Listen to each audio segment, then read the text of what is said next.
C'est une terre entre deux eaux, entre les étangs de la Dombes et la Saône, entre campagne et petit bout de la ville de Bourg-en-Bresse. C'est une circonscription qui nage aussi entre deux eaux, entre tradition et renouvellement. La tradition, c'était lui, Michel Voisin, député de droite, 6 mandats au compteur. Aujourd'hui, il arrête.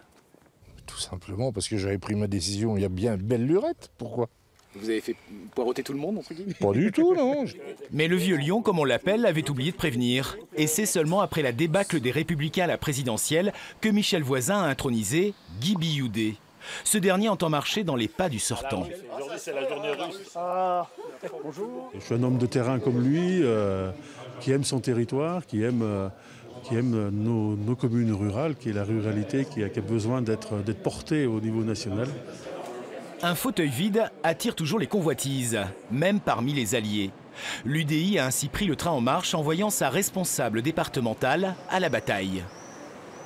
C'est une décision qui était mûrie, réfléchie, seulement qui ne pouvait pas apparaître, qui ne pouvait pas exister, tant qu'il y avait un candidat unique au niveau des Républicains et de l'UDI, avec la candidature de Michel Voisin, qui avait annoncé qu'il continuait. À partir du moment où il a annoncé qu'il se retirait, au niveau de nos instances nationales, on est reparti sur de nouvelles investitures. Et c'est pour ça qu'on se retrouve aujourd'hui avec deux investitures, une investiture républicain, une investiture UDI. Le résultat, c'est une division à droite, qui donne un peu d'espoir à la gauche classique. Le PS n'a pas de candidat dans cette circonscription, mais soutient Sylviane Chaine du Parti radical de gauche. Parce que ça ouvre en effet le champ des possibles. Il est vrai que le Front National a fait un score très élevé dans notre département et en particulier dans cette circonscription. Donc je mesure bien la difficulté, mais je pense que justement c'est un enjeu fort, en tout cas pour moi, de me positionner d'une manière démocratique face au Front National important dans ce département. Souvent, en effet, le FN s'est fait entendre ici. Marine Le Pen y est arrivée en tête au premier tour de la présidentielle. La porte est donc grande ouverte à sa candidate, et c'est devant un lieu polémique pour elle que Blanche Ossa donne rendez-vous. Écoutez, cet hôtel Formule 1 vient d'être racheté par l'argent public, c'est-à-dire l'argent des impôts des Français, pour y installer des migrants. Donc on se demande vraiment pourquoi tout cet argent n'a pas été mis à disposition des Français précarisés.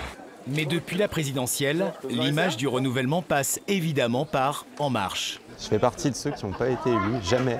Oui, mais c'est bien, bien. Je crois que c'est ce que le vote a dit, hein. Marre de la gauche, marre de la droite, marre du Front National, marre des vieux. Stéphane Trompille, conseiller clientèle d'une banque agricole, entend bien imposer les idées d'Emmanuel Macron sur cette terre rurale.